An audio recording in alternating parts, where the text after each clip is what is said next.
국내는 대통령 없는데도 다행히 무탈하게 돌아가고 있습니다.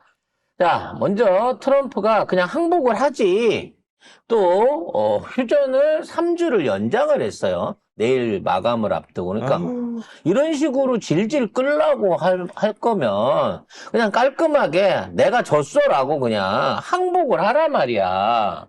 요거는 아무튼. 이제 이스라엘 레바논 휴전입니다. 네. 요거 3주 간다는 거. 아무튼 중요한 건 그동안은 딴 데선 전쟁이 안 나고 있었는데 레바논이 계속 이스라엘을 패는데 네타냐후는 계속 팬다고 하고 있는데도 불구하고 트럼프는 일방적으로 휴전선언을 했습니다. 뉴스부터 정리해 볼게요. 네, 자, 이란에 대해서는 트럼프가 무기한 연장이라고 얘기를 했고요, 휴전을. 자, 이 레바논과 관련해가지고는 이스라엘이 계속해서 레바논을 때리고 이란이 레바논 계속 때리면 우리는 협상 안 할 거야 라고 얘기를 하니까 지난 그 17일에, 열흘간, 휴전을 선언을 했거든요. 자, 그리고 다시 이제 3주를 연장하겠다라고 이야기를 하는 겁니다. 이거는 그냥 트럼프 말이고요. 네, 네타냐후는 멈출 생각이 없으니까. 아니, 왜냐면은 실제로 네타냐후가 공격을 계속 하고 있어요. 레바논에 대한 심지어 공격을. 무슨 네. 반군에 있는 집결지나 군사시설을 하는 게 아니라 그냥 민간 시설을 때립니다. 폭격을 하고 있습니다. 네. 그러니까 이거는 지금 이제 휴전이 협상이 되면서 한 100만 명 가까운 피난민들이 다시 남레바논 쪽으로 돌아왔거든요. 이 사람들을 다시 내쫓으려고 하는 이유 말고는 지금 있는 상황에서는 이 레바논을 폭격할 아무 이유가 없는 거예요. 즉 사람들이 주거를 못하게끔 저기를 완전히 파괴를 해갖고 결론적으로 지들이 들어가갖고 저 땅을 먹으려고 하고 있는 겁니다. 특히 놀라운 게 얘네들이 집중 포격하고 있는 시설이 민간 시설과 레바논의 기독교 종교 시설이라는 거예요. 심지어 이스라엘 군인이 그 레바논 교회에 가갖고 예수 십자가에 걸린 예수상을 거꾸로 매달아놓은 상태에서 망치로 머리를 깨부수는 동영상이 공개가 되면서 세계 공분을 사고 있습니다. 좀 정확히 말씀을 드리면은, 레바논에는 마론파라고 하는 기독교들이 살고 있고, 마론파 출신이 대통령을 맡습니다. 맡는 그런 헌법에 규정이 되어 있는데, 어떤 집에, 남부의 기독교 신자의 집에 정원에 이렇게 개인적으로 이렇게 세워놓은 예수상이었는데, 이걸 이스라엘 군이 가가지고 깨부수는, 요렇게. 그래가지고 이게 난리가 난 게, 물론 뭐 레바논 자체에서도 난리가 났지만 미국 내부에서 기독교 복음주의자라고 하는 보수적 기독교계도 난리가 난 거예요. 발칵 뒤집힌 거예요. 우리 세금으로 지금 지원해가지고 예수상을 파괴하는 거냐. 이스라엘 지원 끊어야 된다. 마가 내에서도 막 그런 얘기가 막 나오니까 부랴부랴 네타냐후가 유감을 표명을 했어요. 그러면서 자, 우리가 새 예수상을 세웠어요. 이러고는 헌 것 부시고 헌 예수 부시고 새 예수 세웠어요. 그리고 이게 핑계야? 이거 부시네. 30일 동안 직무정지 시켰어요. 우리 징계했어요. 이러고 이제 눈 가리고 아웅을 한 거죠. 진정성 하나도 안 보이는 짓거리인데. 그렇죠. 그러고 보면 이스라엘 사람이라 해서 다 어떤 종교적인 그 신앙이 깊거나 뭐 예수나 하나님에 대한 존경심을 가지는 게 아닌 것 같아요. 아니 근데 유대인들이 예수를 십자가에 못 박았잖아. 아 그렇게 그렇지. 이해를 해야 되나? 그러니까 일종의 기독교도들을 불러들여서 전쟁은 하고 있지만 미국은 기독교를 믿는 나라인데 예수는 어차피 우리 종교랑은 상관없는 내부적인 적이다 아니야? 근데 같은 이스라엘 민족으로서 예수를 배신하고 로마 편에 선 것도 유태인들인 거 아니야? 이해를 할 수 없는 그러니까 정도네요. 사람들이 갑자기 전 세계 사람들이 헷갈리기 시작한 거. 예수를 십자가에 매단 게 유대인인데 이상하다. 미국은 기독교 국가인데 왜 유대인을 도와주지? 이렇게 된 거예요. 지금 사람들이 다 헷갈리고 있는 거예요. 그리고 우리나라 개독교 정광훈 같은 애들이 이스라엘기를 흔들고 있으면 이 꼴을 보란 말이야. 진짜 유대인들은 예수 알기를 저런 식으로밖에 안 하는 거야. 파괴의 대상이고 적으로 판단한다고. 그렇죠. 맞아요. 아무튼 이 전쟁의 또 하나의 명분을 지워버릴 만한 일종의 만행이었다고 생각되고요. 의도적으로 종교시설이나 민간시설을 폭격하는 이스라엘의 만행은 반드시 전범으로 처벌받아야 할 것으로 보여집니다. 자, 더 큰 문제는 말이죠. 이번에도 이 발표가 있기 직전에 누가 또 기름값 내린다고 선물로 6천억 원어치 빅딜을 던졌어요.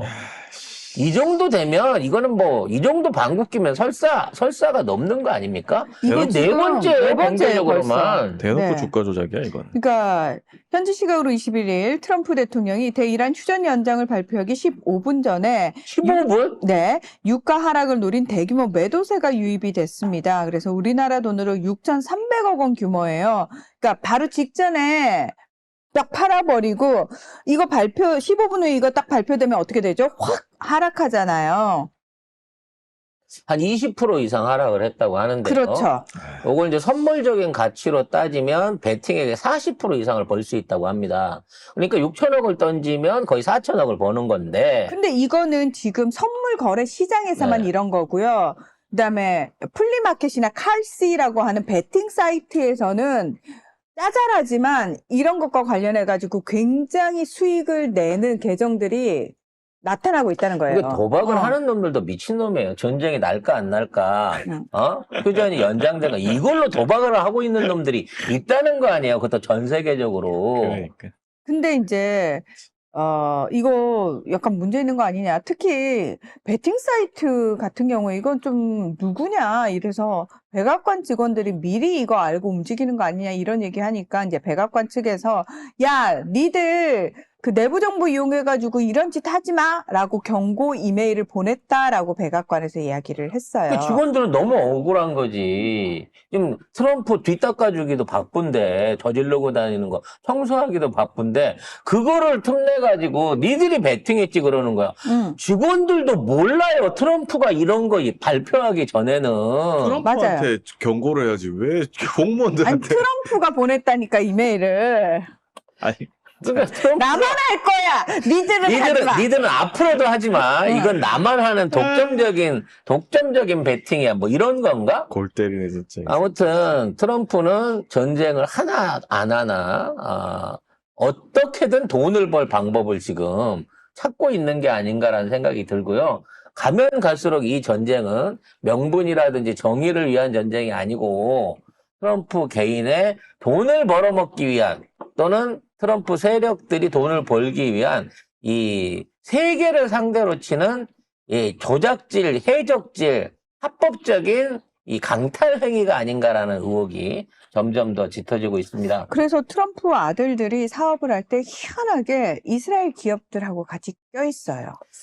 전쟁 전에 그 바이든은 이 우크라이나하고 사업을 그렇게 많이 했는데 그래서 전쟁이 났는데 이 이스라엘하고 같이 사업을 많이 하는 물론 뭐 큰 매형이 유태인 대가리라서 그럴 수도 있겠는데 사이가 네. 그렇지. 큰 매형이 그럴 수도 있겠는데 어찌됐거나 이스라엘이랑 합작을 해서 무기도 팔고 드론도 팔고 주가 조작도 하고 코인도 팔고 게다가 제러드 쿠슈너가 공식 직함이 없거든요. 그냥 트럼프 대통령 맞사위예요. 근데 이 사람이 너무 희한하게 중동 특사인 위트코프와 함께 짝을 이뤄가지고 계속 온갖 협상에 다 돌아다니고 있다는 거예요. 민간인 신분으로 협상에 갈 수 있는 거. 그래서, 이거 보면 김건희가 미국 갔으면 말이죠. 굉장히 유능하게 일을 할 수 있는 김건희는 사실 우리나라에 두기 아까운 영부인이었네요. 아니 거기는 저게 없잖아요. 점쟁이가 없잖아. 아? 여기 점쟁이가 미국에 점성술사들 있겠지. 점성술사? 그걸로 안 될걸? 그걸로 안 되나? 무당 정도는 있어요 우리나라처럼. 아무튼 그래서 신내를 받아. 미국 내부 이제 언론을 통해 가지고 계속 제러드 쿠슈너가 도대체 무슨 권한으로 이 중요한 협상장에 계속해서 대표로 나가고 있는지 모르겠다. 이거 책임 물어야 된다라고 얘기를 하고 있는데 더 중요한 거는 쿠슈너하고 위트코프는 그러니까 사업적으로 움직이는 사람들이에요. 제가 트럼프 일가하고 위트코프 일가가 같이 힘을 합쳐가지고 세계 자유 파이낸셜이라고 하는 그 금융 프로토콜 회사를 하나 만들었거든요. 그래서 얘네 둘이 합작을 하고 있거든요. 그래서 말 그대로 위트코프와 쿠슈너가 이렇게 돌아다니면서 하는 건 딴 게 아니에요. 거기 그 나라의 부자들, 돈을 땡겨올 수 있는 사람들과의 인맥을 계속 만들면서 실질적으로 쿠슈너의 그 기업의 자산이 30% 이상 증가를 했다는 겁니다. 그런 거죠. 가자 지구를 이스라엘한테 딱 밀라고 해놓고 여기다 리조트 될 거야, 이 바닷가에다. 트럼프 타워에서 이 브랜드 해갖고 들어올 테니까 건설비나 땅값 좀 대고 나중에 나눠 가지실 분 없으신가요? 지금 이 사업을 하고 있는 거예요, 쿠슈너는.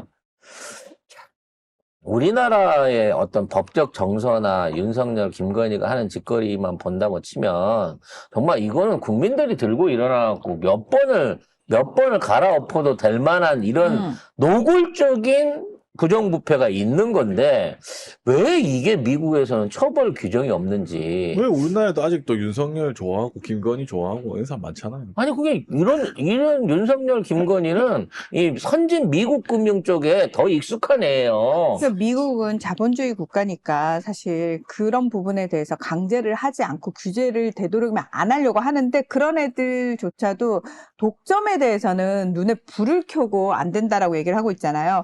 근데 여기 지금 댓글에 스패너님께서 미국인들 대부분 저학력자, 문맹률도 높습니다 하셨는데 이게 핵심이에요. 몰라? 내가 미국 하고 있는 애들이 걸 관심이 몰라? 없어. 네, 진짜로. 그러니까 미국에서 대학 진학률도 별로 높지 않고요. 우리가 이제 생각하는 미국은 다 스마트할 거라고 생각하고 다 똑똑하고 진보적일 거라고 생각하는데 그거는 진짜 말 그대로 미국의 한 15%, 20%의 사람들만 그런 거고요. 대다수의 사람들은 진짜 자기 이름을 스펠링을 틀리게 쓰는 사람들이 거의 대부분이에요. 정말 대한민국처럼 교육 수준이 높고 문맹률이 그렇죠. 제로에 가까우면 우리나라가 거의 유일한 거죠. 국민 93%가 스마트폰을 쓰고 있는 이런 놀라운 이 깨어있는 국민들한테 국짐이나 가짜 언론들이 가짜 뉴스로 사기를 치려고 한다는 그럼 그게 그동안 먹혀왔다는 게 너무 안타깝고요. 그게 사실은 아이러니한 거지. 이렇게 똑똑한 사람들이. 그 말도 안 되는 선동에 속아 넘어가지 않을 수 있도록 진짜 제대로 된 방송을 해야겠다라는 생각이 듭니다.